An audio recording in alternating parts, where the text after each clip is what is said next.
the infinite game is even bigger than just thinking long term. I think that sort of language is fairly common, and the problem is, to a lot of companies, long term is 3 years. It's based on the work of James Carse, a philosopher who in the mid 1980s defined these two kinds of games, finite games and infinite games. A finite game he defined as known players, fixed rules, and an agreed upon objective. Football. There's always a beginning, middle, and end. And if there's a winner, then there has to be a loser. And then there are infinite games. Infinite games are defined as known and unknown players, which means new players can join at any time. The rules are changeable, which means you can play however you want. Every player can play however they want. And the objective is to perpetuate the game, to stay in the game as long as possible. We are players in infinite games every day of our lives. There's no such thing as winning global politics. There's no such thing as no one's declared the winner of careers. And there's definitely no such thing as winning business. But if you listen to the language of so many leaders, it's as if they don't know the game they're playing in. They talk about being number one, being the best, or beating their competition. Based on what?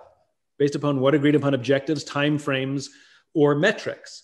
And the problem is when we play in an infinite game with a finite mindset, when we play to win in a game that has no finish line, there's a few predictable and consistent outcomes, including the decline of trust, the decline of cooperation, and the decline of innovation. And so what was amazing was when COVID hit, it was those that had an infinite mindset that appeared to have an easier time pivoting. I saw this pattern emerge. It was kind of amazing, which was when COVID struck, the ones that had a finite mindset immediately went into panic. How are we going to survive? How do we get more money? The ones that had an infinite mindset sort of just stopped and they said, okay, we still have something that's valuable.